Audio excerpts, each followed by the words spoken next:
Are you listening? Damn.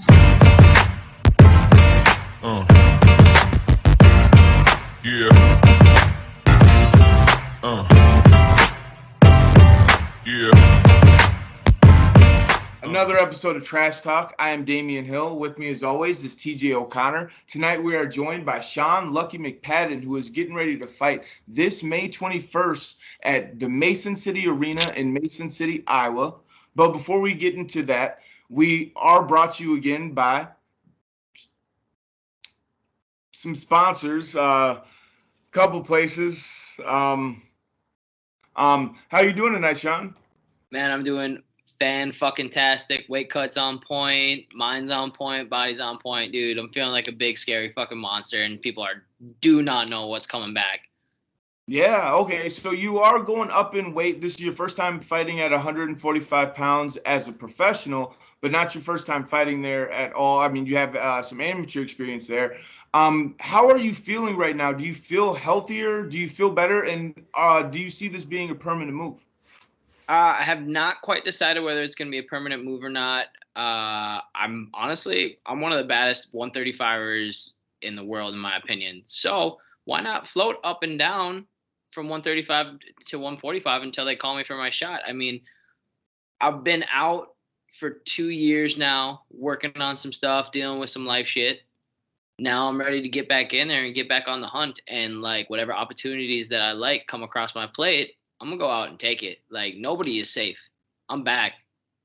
Oh yeah. Well, I mean, speaking from experience, fighting at two weight classes does open up more opportunities for you. And being a guy like yourself, who's always in the gym, always training, and always helping others prepare for their fights, it's not like you're not prepared yourself. They say, stay ready, don't get ready. Do you feel like this will open up more opportunities? And are you more willing to jump at opportunities when they're presented? No, absolutely. I almost kind of like short notice fights better than I like those like 6 to 12 week camps. I mean, short notice fights are like, all right, hurry up, get ready. And I mean, it's not like my cardio has ever been an issue in any of my fights. I mean, I run like a goddamn gazelle. So yeah, like I might be white, but I look Kenyan on the road. Oh yeah. Okay, so talk about short notice fights and the ability to just jump right in there without too much thought into it. Tell us a little bit about this fight, your opponent going in, and how exactly did this fight come into play for you? So I kind of just so I'm fighting Chris Dunn. He's 16-10. He's a very experienced professional. He's fought 3 or 4 UFC vets. He has wins over Joby Sanchez, I think, and Jordan Espinoza. For UFC vets, I think he's got a win over Manny Vasquez too, who I don't know if he fought for the UFC or was in the Contender Series, whatever, but he's fucking solid. So he's a gamer, man. Like, he's fought some tough dudes. He fought Cody Stamann too for a 5-round decision. Like, dude hangs in there. Dude can fight. I'm different. And when you fight me for 3 rounds, it's different. You fight me for 5 rounds, I just have that much more time to drown you. And cardio is king, baby. And this the champ right here. Yeah, dude. So this fight, basically, I put out a feeler and was like, hey, I'm looking for a fight around later May. See what kind of popped up. And Mike Estes hits me up. Or no, actually, Rick Tasler ends up tagging me in Mike Estes post about, hey, we're looking for a 45 fight. And I'm like, well, here, I'll indulge. Like, let's see what's going to happen. Like, me and Mike start talking, tosses out the opponent to me, talk it over with the coaches. And I'm like, this is a good thing. Like, let's do it. Let's roll it. And so here we are. That was about 6 weeks ago. I've had a good camp, getting to work with Quang Lee and Castaneda and Derek Getzel and all the other killers that I get to work with. I mean, I'm fucking ready to rock and roll. I mean, plain and simple. There's nothing this guy can throw at me after damn near 12 years of training that I haven't seen. Yeah. So do it. Yeah, and you're definitely training with the right people around the right group of guys to help you prepare for this fight, especially with the guy that has as much depth in his record as he does. Like you said, over 26 fight veteran, all as a professional. That's not even including his amateur experience. And what you said earlier was that you are just different with all of the experience that he has as a professional, 26 professional fights. That's a lot of experience. He's seen a lot of different guys. What do you feel that you bring different that he hasn't seen? If you're willing to touch on it, because you don't want to give away too much, but at the same time, I do agree that he is your toughest fight on paper. But after watching his fights and looking at your fights, styles is what makes it, not what happened on paper. And stylistically, how do you feel you two match up is the better question. Stylistically is really interesting because we both like to kind of stand and fight.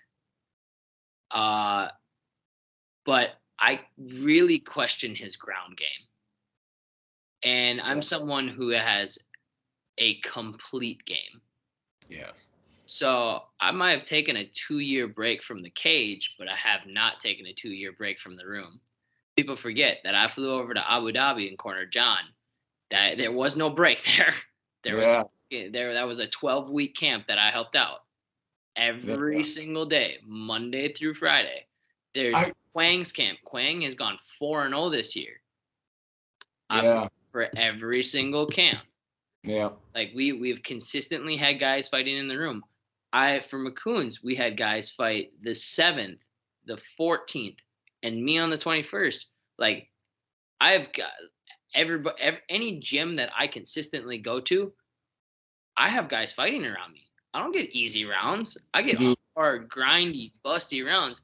And then you guys got to remember, the blessing that training at the academy is the high caliber wrestlers we get in there. We're not talking about like state holder guys. We're talking about top like 15 Division I athletes. Yeah. Like I get to wrestle with Griffin Perriott. I get to wrestle with Mitch Wilson. I get to wrestle with fucking Mac, who's just was out at just took 3rd at the Olympic qualifiers or Junior Olympic qualifiers. So it's like I work with some top level guys. So best believe I'm gonna bring a complete game. Dude, all I heard is 2 years off. No, 2 years studying. The fighting is the test. You spend 2 years studying with the best training partners around. I mean, that's pretty much what I picked up from what you just said. And I mean, when you're studying with guys like that, having that level of caliber in the room and you have options in different minds in each room that you go to. Me and TJ have explained or have talked about this before when we're talking with our coaches. Our coach has been doing this for 30 plus years, another coach 40 plus years, another coach 10, 12 plus years. There's over 100 years of knowledge in one room in each place you go. Sure. And that's just including the coach, or that's just counting the coaches. Dude, you're definitely in the right place, studying the right things. Now, with the 2 years off, with all of those, with working and doing all the things that you said, how much of an improvement do you feel like you're going to show? You will see a completely different fighter than what you've ever seen before. The last time I took this long of a layoff, I think I went on like a 4 or 5 fight stretch. I finished everybody in the first round, and I was running through fucking guys. So best of luck, because when I say I'm prepared, that's an understatement. I mean, check out my latest Facebook post. That ain't a little 45er. Dude, yeah, you look big. I'm ready, and I was saying this 2 years ago. I was UFC ready. I'm saying it now. I'm UFC top 15 ready. Dude. Okay. So, no, you go ahead, TJ. No, I was gonna say, I can feel the confidence as you're talking. Definitely, you can tell that you've been putting in the work and everything like that. You talk about the guys you're working with, going into this fight, which potentially on paper could be your first time fight in 25 minutes. what kind of changes, if any, have you made on the cardio side of things preparing for this fight? But in reality, you talk about 25 minutes. Obviously, you want to train for that. But one of the things you just touched on as well is you're known for finishing fights as well. So does that play a factor in the work you're putting in as well, knowing that it's like, I'm going to train for 25, but I'm going to get him out of there in 3? I've never not trained for a 25-minute fight. Ever. Okay. Oh, yeah. Champ shit, always. Why? Because that's the mentality. Okay, I'm not in this sport to win. I'm not in this sport to be top 15. I'm not in this sport to be top 5, top 3, top 2. I'm in this sport for one reason. That big-ass gold strap gets slapped here, and then the next one here. And then maybe I'll shoot to be the real Triple C. What can I say? Yeah. Dude, oh my God. Winning is not enough, especially for the best champions in the world. And the thing is when I think the term originated from when it comes to celebrating victories and things like that, winning should be enough, don't celebrate it. But when it comes to just winning should never be enough. Being the champion, being the best in the fucking world is always the ultimate goal. And I love the fact that is on your mind and that's the goal. Now, with the statement, with the win, and with the belt wrapped around your waist, what do you feel like a victory will do for you? What would be next for you after a victory this May? I mean, it's kind of hard to argue after you beat a guy up a weight class who's beaten 2-3 guys who currently fight in the UFC or have fought in the UFC. It's kind of hard to argue that I don't deserve that Contender Series shot at that point. I will be 5-1, 5 finishes, and 1, let's be real, lucky ass fucking shot. I don't want to get into it too much. We all have seen the video. But when you close your eyes, look down, and swing, and I just happen to be there, your night. Good job. Dude, it's like they say, it's like the longer you're in the sport, you're going to be on one side, you're going to be on the other. It was his night that night, and you're looking to make May 21st your night again. 100%. Hey, like I said, the last time I lost, I riddled off 9 fucking victories in a row. Yeah. I'll be okay. I'm going to shoot for 10 this time. Yeah. I wanted that double digit last time, but I didn't get it. But I'm going to shoot for 10. And if I end up 14-1, I think I'm going to be just okay. Yeah. I'm not gonna cry about that. That's a pretty damn decent record. And he had his night. I got hit with 1 fucking punch that entire goddamn fight. It is what it is. Yep. I'm excited to see the improvements that you have made. Honestly, okay, yeah. How can people watch? I think I already know the answer to this question, but the people that can't make it down to Mason City, is there any way for them to stream it? Any way for them to watch it all? Yep. So tickets for the event are going to be sold at Nitro Tickets through Northern Iowa MMA. It's going to be the May 21st event. Select me as your fighter. I'm your boy. There's also a pay-per-view going through, I think it's Spectation Sports. I'm going to be consistently posting that on my Facebook page, Instagram links. Like, you'll be able to see it. Click that shit. Watch me fight. This is the greatest show. This is the greatest show on the planet of Earth. Don't fucking miss it. Oh, yeah. We're lucky to be watching.